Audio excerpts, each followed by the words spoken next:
Hi friends, welcome to my YouTube channel. నేను మీ మైరా. అదే నీవు అదే నేను పార్ట్ 25. గమ్యం లేకుండా తిరుగుతూనే ఉన్నాడు తపస్వి. ఎక్కడికి వెళుతున్నాడో ఏం చేస్తున్నాడో తెలియనట్టుగా, ట్రాఫిక్ కూడా ఎక్కువగా లేకపోవడంతో పర్ణిక గురించి ఆలోచిస్తూనే డ్రైవ్ చేస్తున్నాడు. కరెక్ట్గా పర్ణిక ఉన్న రోడ్లోనికి ఎంటర్ అయ్యాడు ఆలం.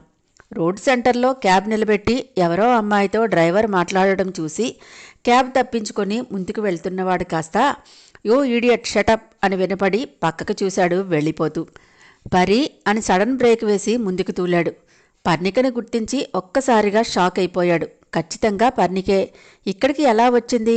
ఆలోచనల తర్వాత ముందు పర్ణికని హ్యాండిల్ చేయాలి అనుకుని కిందకి దిగాడు. కల కాదు, ఇది నిజమే. ఖచ్చితంగా పర్ణికే. హైదరాబాద్ వచ్చింది. ఏదో ప్రాబ్లంలో ఉంది. క్యాబ్ కోసం వెయిట్ చేస్తోంది.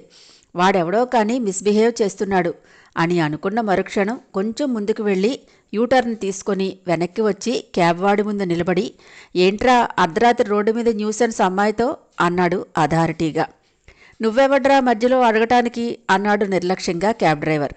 స్టేషన్కి తీసుకువెళ్ళి 4 ఉతికితే నేనెవరో తెలుస్తుంది అన్నాడు తపస్వి. ఆలం కటౌట్ చూసి పోలీసేమో అనుకుని సారీ సార్ అని గబగబా క్యాబ్లో కూర్చొని మరుక్షణం మాయమైపోయాడు వాడు. పర్ణిక తపస్విని గుర్తించే మూడ్లో అస్సలు లేదు. ముడుచుకున్న మొగ్గలా వెనక్కి తిరిగి చెట్టు కిందకి వెళ్ళిపోయింది పర్ణిక. వచ్చింది పోలీసేమో. ఒకవేళ ఈ టైంలో ఇక్కడెందుకున్నావు అని అడిగితే ఏం చెప్పాలి? అలా చెప్పాల్సి వస్తే అభి గురించి చెప్పాలి. కానీ ఎలా అనుకుంది భయంగా. పర్ణికని చూసి ఇలా ఉందేంటి, ఏదో జరిగింది అనుకొని పర్ణిక భయాన్ని అర్థం చేసుకున్నట్టు ధైర్యాన్ని ఇవ్వాలని అనుకున్నాడు తపస్వి. పర్ణిక దగ్గరికి వెళ్లాలని మాట్లాడాలని బలంగా అనిపిస్తున్నా మనసుని అదుపులో ఉంచుకున్నాడు. అసలు పర్ణిక ఇక్కడ ఎందుకు ఉందో అర్థం కాలేదు. ఎక్కడో ఉండాల్సిన అమ్మాయి ఇక్కడెందుకు ఉంది అని హోటల్ వైపు చూశాడు.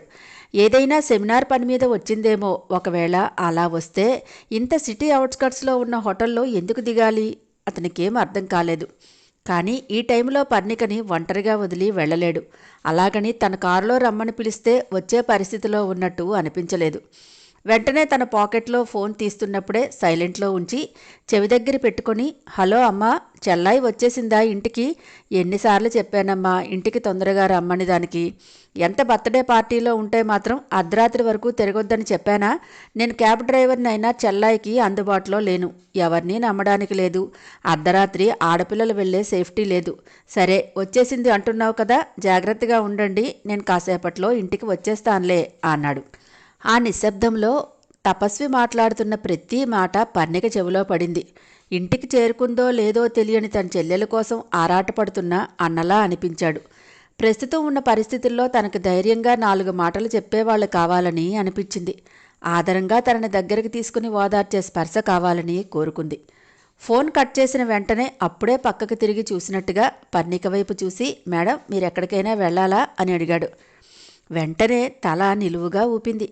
అవును, నేను తెల్లవారి ఫ్లైట్కి వెళ్ళిపోవాలి. కానీ ఈ హోటల్ సేఫ్టీ కాదనిపిస్తోంది. ఇంకెక్కడైనా మంచి హోటల్కి తీసుకువెళ్తారా అని సందేహంగా అడగలేక భయంగానే అడిగింది. రండి నేను తీసుకువెళ్తాను అని ఆమె చేతిలో ఉన్న లగేజ్ అందుకొని తనకే తెలియకుండా చేయి అందించాడు. ఎందుకు అందుకుందో కూడా తెలియకుండానే ఆ చేతిలో చేయి వేసింది పర్ణిక. ఆ క్షణం వాళ్ళిద్దరికీ తెలియదు ముందు ముందు ఆ చేతుల బంధం విడదీయరానంత అనుబంధంగా కలిసిపోతుందని. కలిసిన ఆ 2 చేతులు పాణిగ్రహణంలా అతుక్కున్నాయి. చిన్నపిల్లలా అతని వెంట నడిచింది పర్ణిక. తపస్వి బలమైన అరచేతిలో ఇమిడిపోయిన పర్ణిక సున్నితమైన చేయికి ధైర్యం ఇస్తున్నట్టుగా గోరువెచ్చగా ఉంది తపస్వి చేతి స్పర్శ. తడిదేరిన అరచేయి స్పర్శ పర్ణిక దేనికో భయపడుతోందని చెప్పకనే చెప్పింది తపస్వికి. నీకు నేను ఉన్నా పర్వాలేదు అన్నట్టుగా సున్నితంగా నొక్కి పదిలంగా పాసింజర్ సీట్లో కూర్చోపెట్టాడు. ఈ టైంలో ఏసీ గాలి కంటే ఫ్రెష్ ఎయిర్ మంచిదని విండో గ్లాసెస్ పూర్తిగా దించేశాడు. చప్పున తిరిగి వచ్చి డ్రైవింగ్ సీట్లో కూర్చున్నాడు. అలసటగా కళ్ళు మూసుకుంది పర్ణిక. అది క్యాబ్ కాదని గుర్తించే స్థితిలో కూడా లేదు మరి. పర్ణికని అలా చూస్తుంటే ఏం జరిగిందిరా అని అడగాలని, తన గుండెల్లో దాచుకుని నేనున్నా నీకని చెప్పాలని అనిపించింది. డ్రెస్ అంతా చెమటతో తడిసిపోయి మొహంలో నీరసం. భోజనం చేసిందో లేదో పాపం అనుకున్నాడు. చల్లని గాలి ఒంటికి చుట్టుకొని అమ్మ స్పర్శలా సేద తీర్చింది పర్ణికని.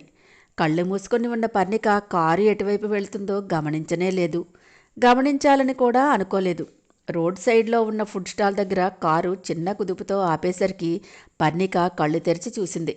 మేడం, రాత్రి భోజనం చేయటం కుదరలేదు, బాగా ఆకలిగా ఉంది, ప్లీజ్ ఏదైనా తింటాను అన్నాడు.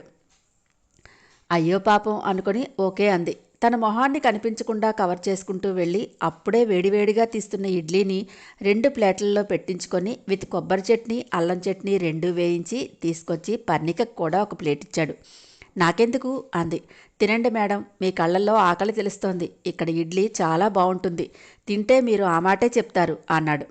ఆలం తెచ్చిన ప్లేట్లో వేడివేడి ఇడ్లీ వాసన, అలాగే అల్లం చట్నీ వాసన కడుపులో ఆకలిని గుర్తు చేసింది పర్ణికకి.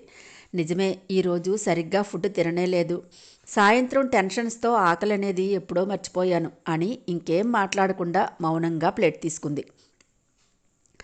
వేడివేడి ఇడ్లీ మీద చెయ్యి పెట్టగానే చురుక్కుమన్నది వేలు. అభిని కొట్టినప్పుడు బహుశా వేలు తెగిందోమో, ఇప్పటి వరకు చూసుకోలేదు అని వేలు దులుపుకొని మంటగా అనిపించి నోట్లో పెట్టుకుంది. ఆలం చూసి అయ్యో మేడం, వేలికి దెబ్బ తగిలిందా, ఉండండి అని మళ్ళీ వెనక్కి వెళ్ళి భయ్యా ఒక స్పూన్ ఉంటే ఇవ్వు అని తీసుకువచ్చి పర్ణిక చేతిలో పెట్టాడు. పరి, అంతా బాగుంటే నేనే నీకు తినిపించేవాడిని, ప్రస్తుతానికి స్పూనే నేను అనుకుని అడ్జస్ట్ అయిపో అనుకున్నాడు. పర్ణిక స్పూన్తో మెల్లగా ఇడ్లీ తీసుకొని తినేసింది. ఆలం డబ్బులు ఇచ్చి డ్రైవింగ్ సీట్లో కూర్చున్నాడు. తన కారులో ఉన్న వాటర్ బాటిల్ని పర్ణిక చేతికి అందించాడు. థ్యాంక్ యూ అని అందుకుంది. వేడివేడి ఇడ్లీ తినేసరికి పర్ణికకి కడుపులో చల్లగా హాయిగా అనిపించింది. ఆకలి దాహం రెండూ తీరాయి. మనసు పడే ఆరాటం చల్లబడింది. దాంతో కారు కదలగానే చల్లగాలికి హాయైన నిద్ర శరీరాన్ని వశం చేసుకుంది. 5 నిమిషాల్లోనే పర్ణిక కలతలేని కమ్మని నిద్రలోకి జారిపోయింది. పర్ణిక కళ్లల్లో ఆకలి, ఒంట్లో నీరసం, ఏడ్చినట్టున్న కళ్ళు అన్నీ గమనిస్తూ బాధపడ్డాడు తపస్వి. ఒక పావుగంట సేపు కారు ఆపకుండానే స్లోగా అలాగే డ్రైవ్ చేస్తూనే ఉన్నాడు. తర్వాత కారు స్పీడ్ తగ్గించి మెల్లగా రోడ్ సైడ్కి తీసి ఆఫ్ చేసి పర్ణిక సీట్ని కొద్దిగా వెనక్కి బెండ్ చేశాడు. పర్ణికకి తెలియనే లేదు. దగ్గరగా వెళ్ళినప్పుడు లయబద్ధంగా కొట్టుకుంటున్న గుండె చప్పుడు లీలగా వినిపించి అమ్మయ్య పర్వాలేదు, మామూలుగానే ఉంది అనుకున్నాడు. విండోస్ క్లోజ్ చేసి ఏసీ ఆన్ చేసి తన సీట్ను కూడా బెండ్ చేసుకొని ప్రశాంతంగా పర్ణికను చూస్తూ కూర్చున్నాడు. అసలు ఎందుకు వచ్చావు పరి హైదరాబాద్, ఏం జరిగింది, ఎందుకంత ఆందోళనగా ఉన్నావు అనుకున్నాడు. పర్ణిక నిద్దట్లోనే ఏదేదో మాట్లాడుకుంటూ కలవరపడటం చూసి ఆలం తన చేత్తో పర్ణిక చేతిని పట్టుకొని చిన్నపిల్లలా చెంపని తట్టాడు బొజ్జగిస్తున్నట్టు. దగ్గరగా జరిగి నీకేం పర్వాలేదు పరి, నేను నీ దగ్గరే ఉన్నాను, హ్యావ్ ఏ గుడ్ స్లీప్ అని చెవిలో మృదువుగా చెప్పాడు. పర్ణికకి ఆ మాటలు ఎక్కడి నుంచో చాలా ప్రశాంతంగా మధురంగా వినపడి తనలో ఉన్న ఆందోళనని కలవరపాటుని అణిచిపెట్టుకుంది. ఆలం పట్టుకున్న చేతిని మరికాస్త గట్టిగా బిగించింది. ఈసారి పర్ణిక మొహంలో ఆందోళన లేని ప్రశాంతమైన చిత్తాన్ని చూశాడు తపస్వి. పర్ణికని చూస్తూ ఎప్పుడు నిద్రపట్టిందో తెలియకుండానే ఆలం కూడా నిద్రపోయాడు. చెట్ల మీద ఉన్న పక్షులు ఒకటే కిలకిలలాడుతూ నెమ్మదిగా మెలకువలోనికి వచ్చారు ఇద్దరు. పూర్తిగా చీకట్లు కాకుండా అప్పుడే తొలివేగు చుక్క పొడిచినట్టుగా తెల్లవారబోతోంది. టైం చూస్తే తెల్లవారుజామున 4:30 గంటలు చూపిస్తోంది. అదేంటి, మనం హోటల్ రూమ్కి వెళ్ళనే లేదా అని పక్కనే తనలాగే తెలివిలోనికి వచ్చిన ఆలంని ప్రశ్నించింది పర్ణిక. సారీ మేడం, 2 రోజులుగా బిజీగా ఉన్నాను, సరైన తిండి నిద్ర రెండూ లేవు, వేడివేడిగా తినేసరికి ఏంటో అలా నిద్ర వచ్చేసింది, పక్కకి తిరిగి చూస్తే మీరు కూడా పడుకుని ఉన్నారు, సరే మీరు లేస్తే నన్ను లేపుతారు కదా అని నేను జస్ట్ కళ్ళు మూసుకున్నాను అంతే, ఇదిగో ఇప్పుడే తెలివి వచ్చింది, ఇప్పుడు తీసుకువెళ్తాను మేడం హోటల్కి అని కారు స్టార్ట్ చేయబోయాడు. ఇంకా హోటల్కి ఎందుకు, తెల్లవారిపోతుంది కదా, నన్ను ఎయిర్పోర్ట్లో డ్రాప్ చేసే, నేను వెళ్ళిపోతాను అంది. ఆలం సందేహంగా మేడం మీరు వచ్చిన పని అయిపోయిందా అని అడిగాడు. ఏదైనా చెప్తుందేమోనని ఎదురుచూశాడు. అయిపోయింది, నేను అర్జెంటుగా వెళ్ళాలి, సో ఇప్పుడు ఇక హోటల్ రూమ్ అవసరం లేదు, నన్ను ఎయిర్పోర్ట్లో డ్రాప్ చేస్తే చాలు అంది. ఆలం మరింకేం మాట్లాడకుండా ఎయిర్పోర్ట్ వైపు పోనిచ్చాడు స్పీడ్గా. పూర్తిగా 6 కూడా కాకముందే ఎయిర్పోర్ట్లో దింపేశాడు పర్ణికని. తన లగేజ్ తీసుకుని చాలా థ్యాంక్స్, ఈ రాత్రి నేను ఎప్పటికీ మర్చిపోలేను, thanks for your helping nature అని చెప్పి లోపలికి వెళ్ళిపోతూ ఇంతకీ నీ పేరు అడగనే లేదు, నీ పేరేంటి అని అడిగింది మొహం వైపు పరిశీలనగా చూస్తూ. పోలిక తెలియకుండా కళ్ళకి ఫ్యాషన్గా ఉన్న పెద్ద స్పెట్స్, కర్చీఫ్ మొహాన్ని సగానికి పైగా కవర్ చేస్తోంది. తల మీద హ్యాట్, అస్సలు పోల్చుకోవటానికి వీలు లేకుండా ఉన్నాడు. తపస్వి గతుక్కుమన్నట్టు ఏం చెప్పాలో అర్థం కాక పేరు చెప్తే తెలిసిపోతుందేమో అని అనుకుని నా పేరు తపస్వి అన్నాడు.